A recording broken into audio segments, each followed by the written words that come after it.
Bonjour, notre chronique vidéo hebdomadaire est consacrée au bras de fer entre Manuel Valls et la CGT et les leçons que doit tirer la droite de cette séquence.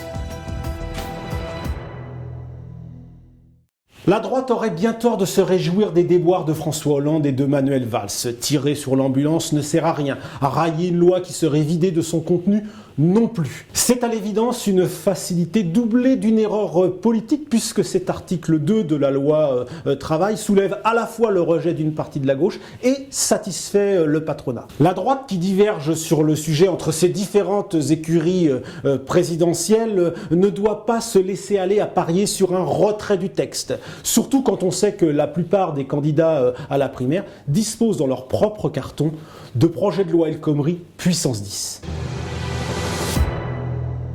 Entre ceux qui pensent qu'il faut retirer le texte du gouvernement et ceux qui estiment que l'exécutif doit tenir sur ce texte, la droite offre une large palette d'avis sur le devenir de cette loi travail, preuve de la cacophonie qui règne à droite sur ce que doit faire le gouvernement.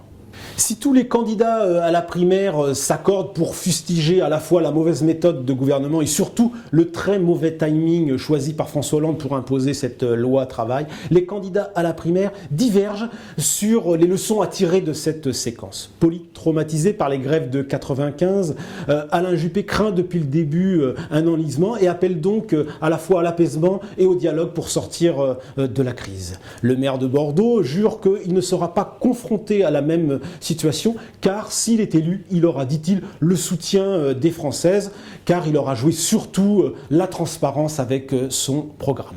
Dans la même veine, mais avec des termes plus martiaux, François Fillon, lui, appelle le gouvernement à tenir le bras de fer avec la CGT et donc à conserver coûte que coûte l'article 2, c'est-à-dire ce qu'il reste de la loi selon ses propres termes. Une position que ne défendent pas Nicolas Sarkozy et ses lieutenants. L'ancien président, lui, depuis la Réunion où il était en déplacement il y a quelques jours, a appelé les Français à dire « ça suffit » et laisse ses lieutenants, les députés Éric Ciotti et Guillaume Larrivé réclamer le retrait pur et simple du texte.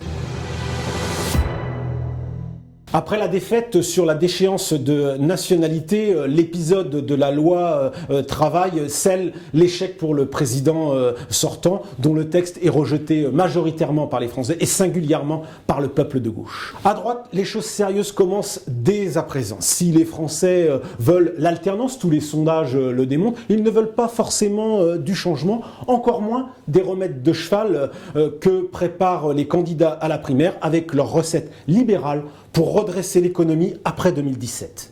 Déterminés à conduire une rupture libérale, les différents candidats à la primaire vont devoir faire preuve de pédagogie, de dosage et choisir une bonne méthode, ordonnance ou pas, pour conduire la réforme et réussir là où la gauche échoue. Ils vont devoir enfin imaginer une méthode de gestion de crise car leurs mesures, quand elles seront appliquées, conduiront immanquablement à d'autres blocages. Au total, la droite, si elle veut réussir en 2017, ne doit absolument pas se contenter aujourd'hui d'une opposition facile. François Hollande paie en effet la facilité dont il fut coupable sous le quinquennat précédent, notamment au moment de la réforme des retraites. La droite, elle, doit méditer cette leçon.